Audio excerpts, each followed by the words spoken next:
중국 OTT 시장에 한국 영화 서비스가 다시 수출되고 있습니다. 무려 6년 만인데요. 한중 정상회담 이후 6년간 정식 수입이 중지됐던 서비스가 다시 시작된 거라 업계에서는 기대감이 불고 있습니다. 하지만 정상회담의 성과라고 보기엔 짚어야 할 점들도 많아 보이고 아직 헤쳐나가야 할 길 역시 멀어만 보이는데요. 한알령은 정말 해제될까요?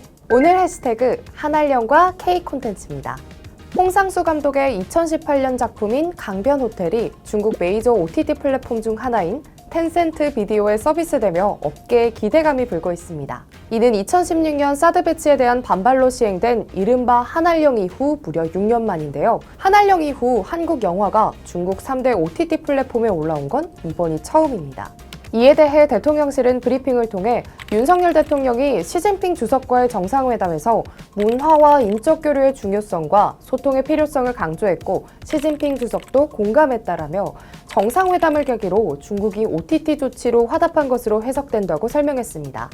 업계에서도 이번 OTT 서비스가 한알령 해제의 신호탄이라며 기대하는 분위기입니다. 한알령 시행 이후 방송 콘텐츠의 중국 수출 비중이 30%에서 5%로 급락했었고 수출액 또한 1,100억 원에서 250억 원으로 급감했던 터라 영화, 드라마 관련 콘텐츠들에게 먼저 기대감이 쏠렸는데요. 쇼박스, 뮤, 스튜디오 드래곤, 초록뱀 미디어 등 관련주들이 일제히 상승하는 모습을 보였고 또 중국 의존도가 높았던 게임주와 엔터주들까지 동반 상승하는 모습을 보였습니다.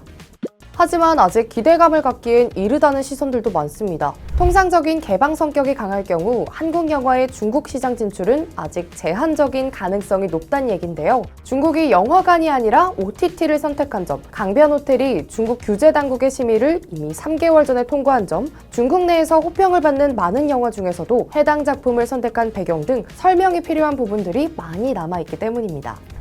하지만 중국 매체는 관련 내용을 전혀 보도하고 있지 않기 때문에 중국이 한알령 해제에 대해 크게 관심을 갖고 있지 않다고 보는 거죠. 또한 봉쇄를 이어가고 있는 중국의 리스크 역시 상존하고 있고 중국이 언제든 정책 기조를 바꿀 수 있기 때문에 섣부른 기대감과 투자는 주의가 필요하다는 조언이 이어지고 있습니다. 지난 6년간 경제계 한편에 무겁게 자리했던 한알령, 과연 순순히 자리를 비켜줄까요?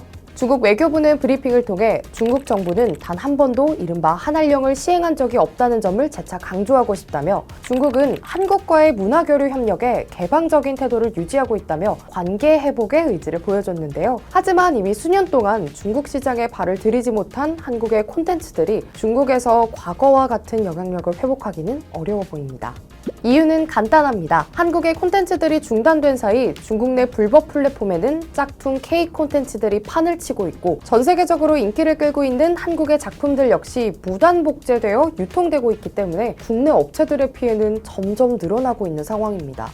상황이 이렇다 보니 중국 의존도가 높았던 제작자들은 이미 발길을 돌렸고 6년간 지속된 규제 속에서는 한알령이 해제될지도 모른다는 소식 역시 이번이 처음이 아니기 때문에 기대감 또한 무뎌지고 있는 것이 사실이죠.